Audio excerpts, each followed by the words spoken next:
Today, let's talk about all the different ways that you can make money with self-publishing on Amazon KDP. If you are new here, welcome. My name is Caroline and I make videos to help you master your mindset and make money online so that you can build a life you love.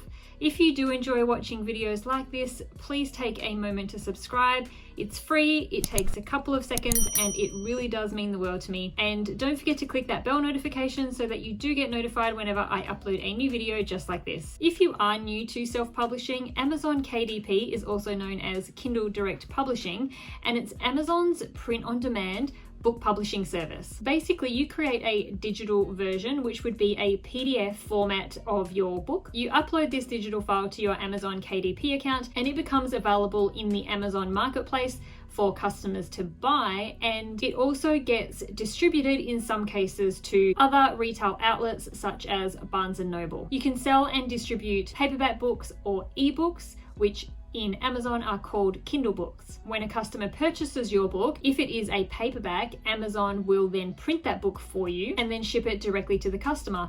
And if a customer purchases a Kindle book, an ebook, then Amazon will send that book directly to the customer's reading device. In terms of payments, once a customer has paid for their book, Amazon will take their cut for the printing and the shipping and taking care of customer service for the book, and then what is left gets paid to you, and this is what Amazon calls a royalty. Here on my channel, I do talk a lot about low content book publishing, but there are actually quite a few different ways that you can make money with self-publishing on Amazon KDP, so let's go through some of those now. No content books. No content books are books that literally have no content in them. They can be as bare as a sketchbook, which is basically a book of blank pages that people use to draw or sketch in. Just like this one. So I just did a search for unicorn sketchbook. This one was uploaded at the beginning of 2020. It's 108 pages in length, 8.5 by 11 inches in size. Currently has a BSR of 51,319, so it is selling quite a lot of copies. Has this cute unicorn cover, and unfortunately we're not going to get to see any of the inside, as we can see in that look inside feature, so let's pick a different one and see if we can basically look at some blank pages. Now, I have actually looked through quite a few of these unicorn sketchbooks and none of the look inside is showing any of the pages. Maybe because it is a blank sketchbook, or maybe just the look inside feature is not showing much, but basically all you would be seeing are blank pages. So these sell really well, and as it says here in the title, blank paper for drawing, doodling, or learning to draw. And there are lots of different niches or sub niches under the sketchbook category that you can look into if you are interested in making sketchbooks. There are also other books which are classed as no content books, such as notebooks, and also journals, and these books are just pages and pages that are lined. So no content books are the lowest barrier to entry in starting a self-publishing business, because anyone can create a book with blank or lined pages. They can be made very, very quickly, as you create the interior once and then you just reuse that same interior in all your books. You just switch up the covers on each different book that you create. Notebooks generally tend to be a quantity over quality type of model and is a bit of a numbers game, because in order to make any kind of substantial income from no content books alone, you'll need to upload a lot of them and expect that only a small percentage of them will actually sell regularly. Low content books. Low content books are usually the next step up from no content books, and the majority of people who do or start off doing no content books will also create low content books. Low content books are a bit more complicated than no content books to make, as you'll need to spend more time creating your interiors for these, but they are low content because they don't contain a lot of actual words like traditional books do. Low content books are things like log books, coloring books, and activity books. Their interiors are a lot more intricate though, with things like images in coloring books, or puzzles in activity books, or forms and tables in log books. As an example, here is a internet password logbook that people use to note down their username and password for the many websites that we need to have usernames and passwords for. So this is where you can see there's a lot more detail in this than a notebook, but essentially the same page is copied over and over to create the full book. Coloring books are extremely popular on Amazon. Some may say it's very oversaturated, but personally, in my opinion, when something seems oversaturated, I don't think it's oversaturated. I just think that there is a demand for it. Yes, there are a lot of coloring books on Amazon, but there are a lot of people buying coloring books. So while not an easy niche to get into, if you can do it correctly, you can still make money there. And as you can see here, the interior of coloring books is very detailed, and you really have to make sure that your coloring books are really professional. Because of the amount of coloring books on Amazon now, it's not enough just to go find some images from a stock image website and plonk them into a coloring book. You really need to design your own unique coloring pages to stand out. And activity books is also another really popular niche. Again, one that is in high demand though, and you can have activity books for kids as well as for adults. And there's lots of different niches that you can look at here as well. And with any of these types of books, logbooks, coloring books, activity books, you can make anywhere from a few $100s per month up to tens of thousands of dollars per month creating these types of books, especially if you happen to get a book that takes off and just gets really popular on Amazon.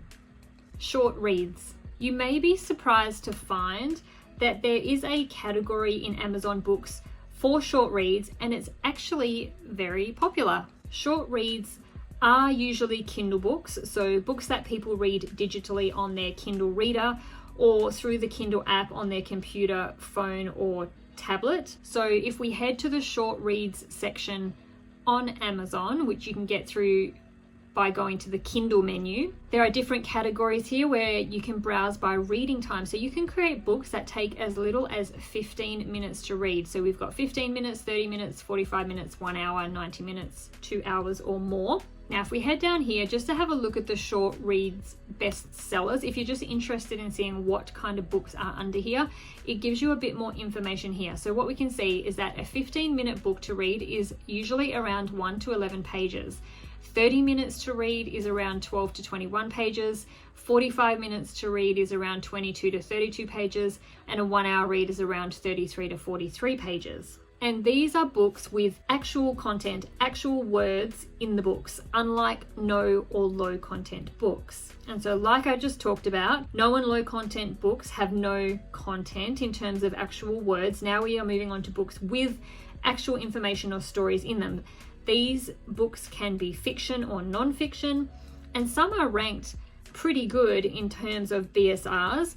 There are some very popular authors like Dean Koontz doing short reads, and just because they are shorter doesn't necessarily mean they are priced a lot lower than Kindle books that have a lot of pages. But generally the price reflects the amount of pages, because the smaller the book, the less time it takes to create, so the price would reflect that. So we'll have a quick look at the 30 minutes, the 12 to 21 page books, and we'll see what's under there. So again, some pretty popular, famous authors publishing shorter books. If you are a fiction writer, you can create some short stories to publish in the fiction genre or whatever genre that you're in fiction. And then we have non-fiction books. So something like this, a study guide for the 12 steps of Alcoholics Anonymous. Something as simple as how to delete books from my Kindle library, 13 spells. Now, when you're in the category of 30 minutes, you can also drill down into different niches. So say, for example, you wanted to create a self-help book, we can come down here and see what type of other books are in here. And all these books would be less than 21 pages. So this has got a meditation or a trance script, guide to meditation for absolute beginners, creating financial freedom. There's some pretty interesting books in these short read categories. So this is the 45-minute reads, which are books that are 22 to 32 pages. And we can see here we've got some puppy training for beginner books, a cat's guide to human behavior, some crochet patterns. And so if you want to venture into those higher content books, this could be the next step from no or low content books. Or if you're just getting started, it would be a good way to get an idea of the process of writing these types of books or having them made if you're going to outsource that work. But not everybody likes reading really long books. Some people do like little short books, and as you can see, this one is still priced at $4.99. This one here is selling for $2.99. So just because they are a lot smaller in how many pages they are doesn't necessarily mean that you are not going to make much money from them. There is still the opportunity to make okay royalties from these books. High content books. So next up we have high content books. Again, high content books can be fiction or non-fiction, and high content books are your normal, everyday, traditional kinds of books like fiction novels or a non-fiction book about a particular topic. The word count for these kinds of books can range from 30,000 words up to 75, 80, 90,000 words and even more. Very traditional books that you purchase in a bookstore that are standalone books, meaning that they are not part of any kind of series, tend to have a lot of pages and a high word count. So these types of books would have word counts of anywhere between 200,000 and 500,000 words, which sounds pretty overwhelming, doesn't it? And you can purchase these kinds of books on Amazon too, but what seems to be a very successful way of doing high content books is this. Now, firstly, let's talk about fiction books. I believe that the most popular genres of fiction books on Amazon, and have been for a very long time, are the romance and sci-fi genre. So if you are creating high content books, you would write or have them written for you as a series of books. So instead of creating one massive book that has hundreds of thousands of words, you would keep your books under 100,000 words. Then you create books more often as people are reading them quicker due to being smaller books. But what this does is creates a loyal reader group, a group of people who become so loyal to your brand or to your series and the characters within those series, they buy every book that you release. Now, this particular author, Helen Hart, she has a series of books that are so popular. It's insane. Now, her series is called The Steele Brothers Saga. She has 21 books in this series. She's been doing this for a few years now, so this is something she's built up over time. But her very first book in the series, it has over 21,500 reviews. I have read a few of her books in her series because I was really interested to see how she structures these books. Basically, this series of books is based around a particular family and their friends, and she has managed to create so many books, and each book focuses on sort of different family members and a different storyline, with all the other family and friends sort of intertwined throughout all of them. The readers just really get to know all these characters, and that's how they just get so involved, because they feel like they know these characters and they love seeing what the next story is going to be about, who it's going to be about. But her readers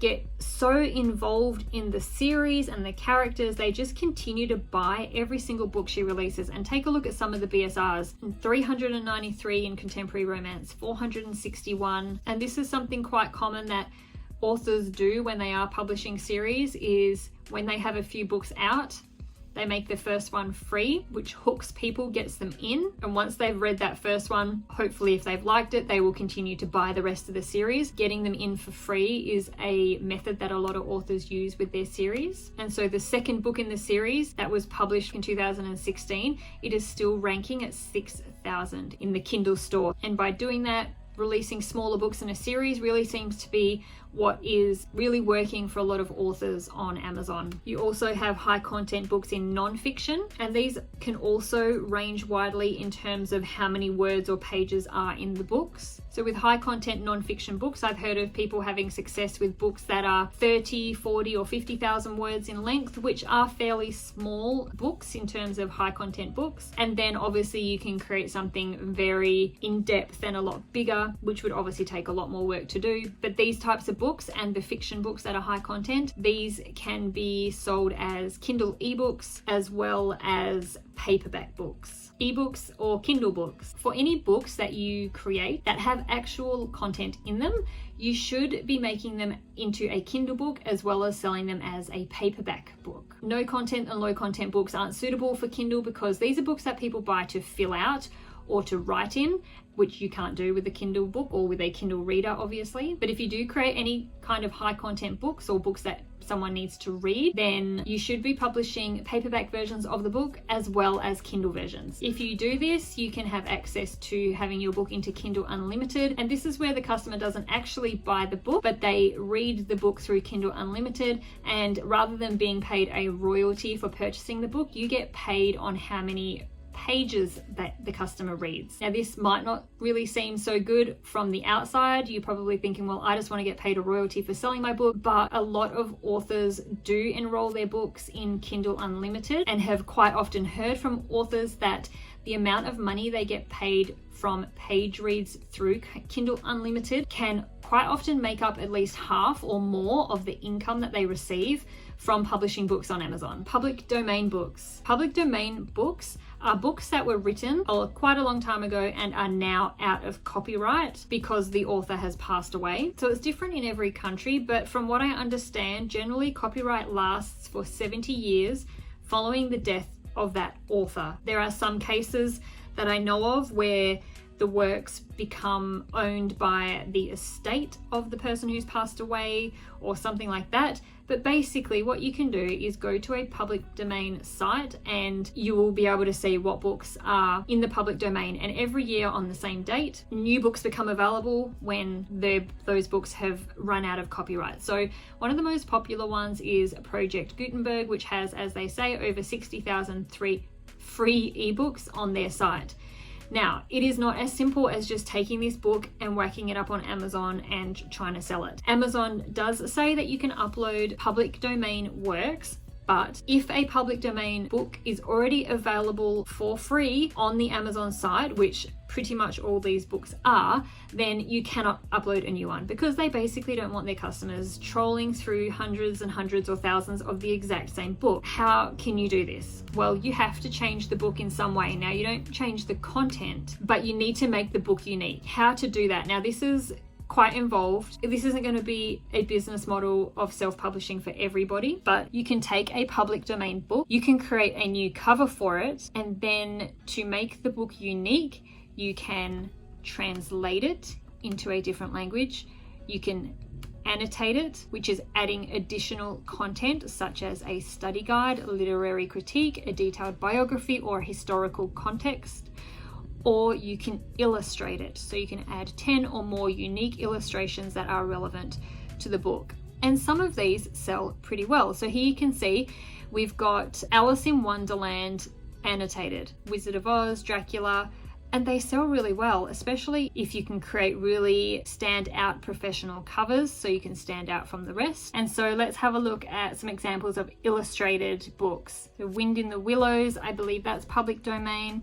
That's been illustrated. So Alice in Wonderland, Lewis Carroll has some versions of an illustrated version of the book. Jane Austen is very popular as well. And so dealing with public domain books is just trying to make them different and unique according to what Amazon is asking for. You have to add some really useful, substantial information to these books or illustrations to make them be accepted by Amazon to be for sale in the marketplace. But I really think it is an interesting part of self-publishing that not a lot of people know about or do. So I hope this video helps you out with some ideas on ways to get involved with self-publishing on Amazon KDP if it is something that you want to do. It isn't all about low content or no content books. There are lots of different things that you can get involved in on Amazon KDP if you would like to become a self-publisher. If you have found this video helpful and would like me to keep making videos like this, please give this video a thumbs up to let me know. And if you want to make sure you don't miss out on any more videos by me or like this, then don't forget to subscribe.